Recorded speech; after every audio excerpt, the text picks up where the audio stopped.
Welcome back. All right, it's a new year, so let's start it off with making sure that our families are safe from a potential disaster. Kidda's fire safety expert Sharon Cooksey has what you need to know about carbon monoxide.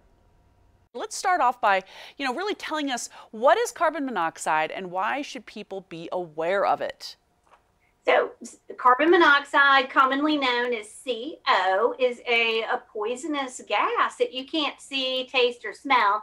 It's also dubbed the silent or invisible killer.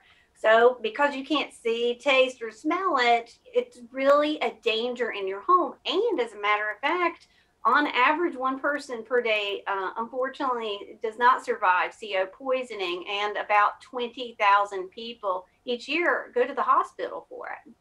Now, what are some of the symptoms then of carbon monoxide poisoning? Now, here's the scary thing. CO feels just like the flu. As a matter of fact, the symptoms completely align with each other, all the way down the list: nausea, vomiting, dizziness, headaches, all the way down to fever. So the flu has a fever, and carbon monoxide poisoning does not. It can have an increased heart rate or some chest pain associated with it. That's really the only difference. Okay, well, now this topic though is something we tend to talk about more though during the colder months. Why is that? That's right. You know why? Because CO is generated by appliances that basically aren't powered by electricity. So if you think about the appliances that you have in your home, like natural gas furnaces or propane or kerosene space heaters or anything like that, and also like the range behind me, which is a natural gas range. So these are common sources of carbon monoxide, which is why we tend to see more cases in the winter, or a spike over the winter, because people are just simply turning on their furnaces and they're cooking more. How can our viewers keep their families protected against the dangers of carbon monoxide? No, absolutely. So your best defense is these guys right here, carbon monoxide alarms.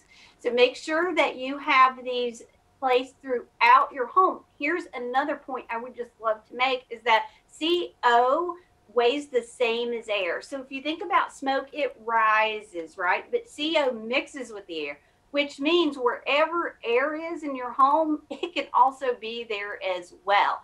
CO can actually travel through drywall. So it can go from room to room without you even knowing it, which is why I personally have a CO alarm in every room in my home. But the bare minimum recommendation is at least one CO alarm on every floor of your home and outside of sleeping areas. Also, I just want to point out, because there's been a lot of conversation around this, CO does weigh the same as air. So you can place your alarms at any place, at any height in the room. It can be low, it can be high. We just don't want it in the corner.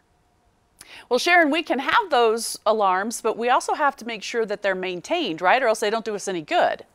That's such a great point. Absolutely. So here's the other thing. CO alarms need to be replaced between 7 and 10 years. It just depends on which CO model you have. Check with your manufacturer, but make sure that you replace the batteries regularly, or you can always buy one like this that has a built-in 10-year battery. So no battery changes ever over the life of the alarm.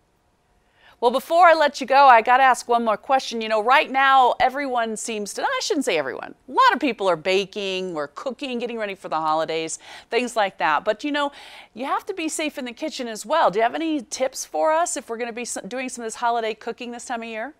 100%. Thank you. And I happen to be one of those people that happens to be cooking this year, which I usually don't, but I am this year. So number one, before you cook, make sure and clean your oven and stove top. Keep 2- and 4-legged children at least 3 feet away from any hot appliances.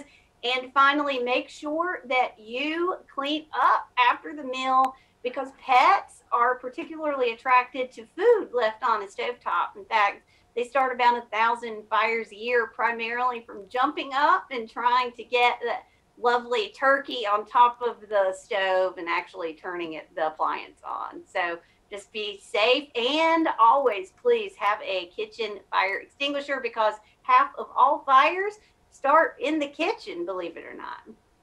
Especially if you're a cook like myself, you never know. All right, Sharon, you always have the best tips. Thank you so much. Visit Kidda.com for more information on how to keep your home, family, and pets safe. Kidda paid for today's segment.